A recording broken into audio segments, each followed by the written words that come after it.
Ya, este tema, bueno, como para cerrar el capítulo Mena, pero que nos abre la interrogante, ¿no? Porque cada vez que ocurren estos episodios nos preguntamos, ¿y qué fue del código de comportamiento, del código de disciplina entre la NFP y el CIFUP? ¿Están dispuestos a reflotarlo? Carlos Madariaga nos trae la historia. ¿Qué tal, Carlos Tenores? Buenas tardes. El código de conducta que, si nos remontamos y hacemos arqueología, digamos, respecto a cuándo se originó esto, se habla ya definitivamente como concepto en la época de Reinaldo Sánchez como presidente de la Asociación Nacional del Fútbol Profesional, 2001. No, incluso antes. El Dublinazo fue el año 2006, si no me equivoco, claro, previa para Alemania 2006, cuando Chile estuvo en gira por Europa jugando con Suecia y también con Irlanda. Pues bien, hoy por hoy no se habla de un código de conducta, sino que más bien de un código de ética. Y ese es el impulso que está tratando de darle el sindicato de futbolistas. Corren por aguas paralelas lo que puede hacer la NFP por un lado y lo que puede hacer el CIFUP por el otro. Para dejarlo bien en claro, en Quilín solo es un tema que está en análisis, nada más que eso. En cambio, en el CIFUP hay ya directrices un poquito más concretas. Escuchemos precisamente al actual mandamás del Sindicato de Futbolistas Profesionales, a Gamadiel García, hablando de este código de ética que quieren hablar con los jugadores, no solamente de la selección, sino que con todos los que componen, por supuesto, el gremio de futbolistas profesionales.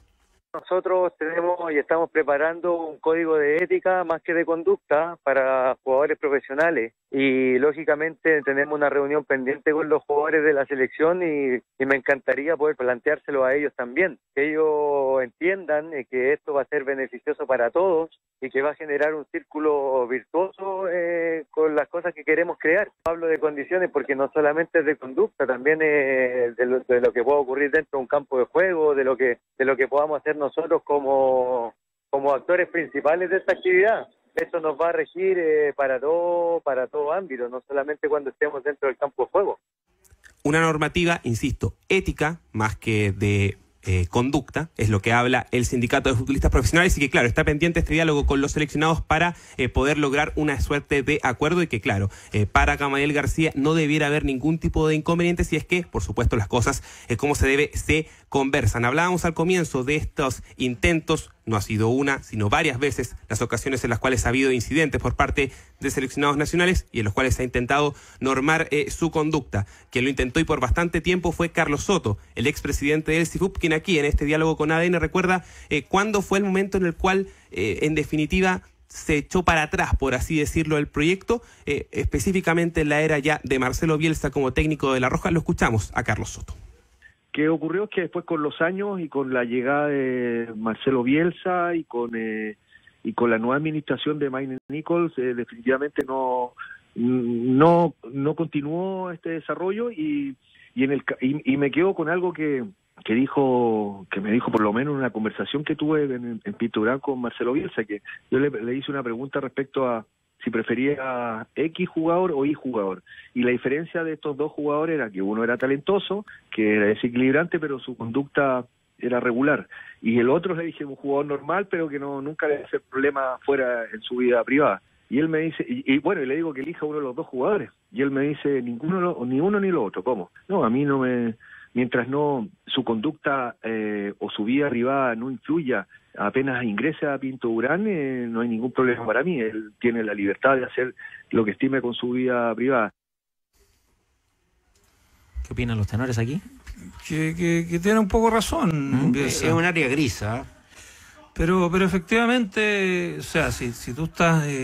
o sea, me imagino que si uno está en fin de semana y no hay campeonato, obviamente que puede hacer lo que uno quiera. Sí. Ahora, obviamente que Mena transgredió la ley y tiene que pagar nomás por eso. Pero ya, dejando el caso de Mena, por ejemplo, el caso del no el bautizazo, pero el famoso desayunazo, ese que aparecieron, no sé, en el Tabeli a las 5 de la mañana, como 3 días antes del partido con Uruguay, pero estaban en su día libre, pero no durmieron lo que tiene que dormir un deportista de alto rendimiento.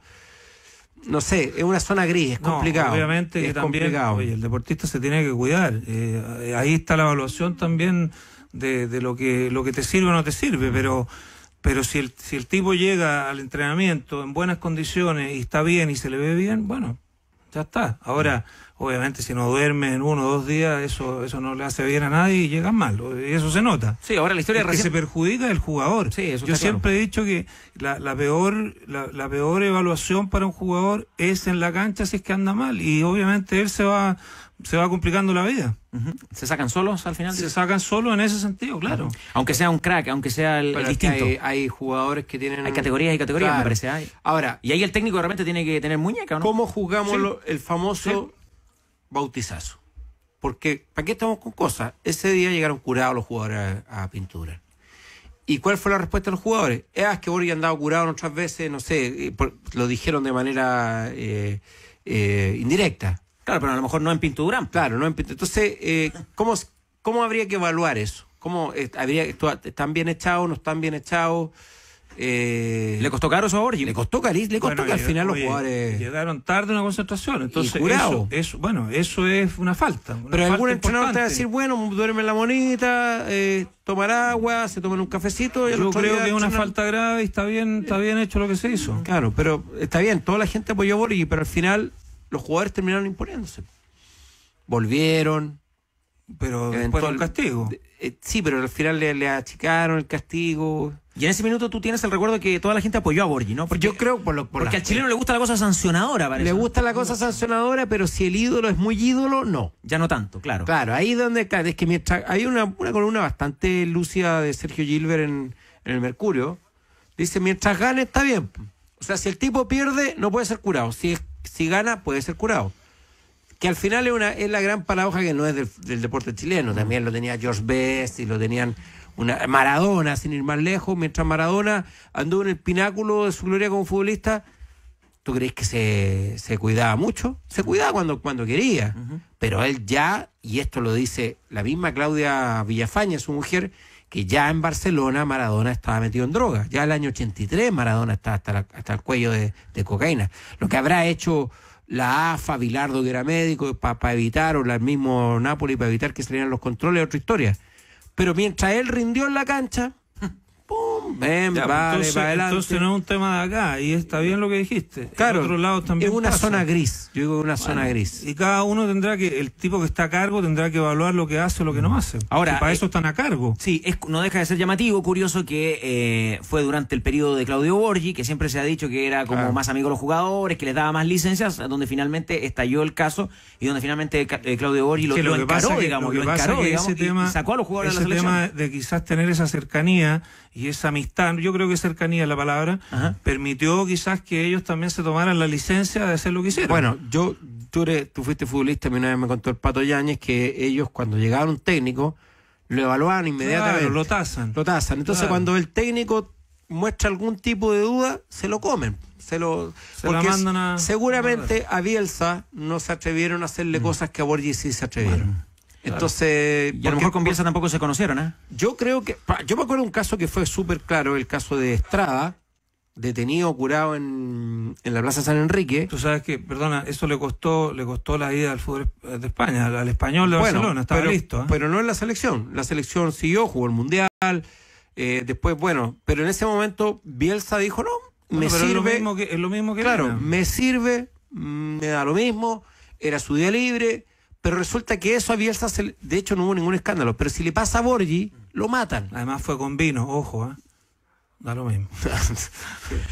Quizá para cerrar esto, Pancho Muat, y con una mirada, un enfoque más positivo, constatar al menos que en ese lote estaba Bocellur, y ese Bocellur no es el Bocellur de hoy, ¿no? O sea, ahí por lo menos sí hay un ejemplo, me parece, de alguien que maduró, que creció, que aprendió de ese error, porque hoy uno ve a Bocellur cómo ha llevado su carrera y no tendría nada que reprocharle.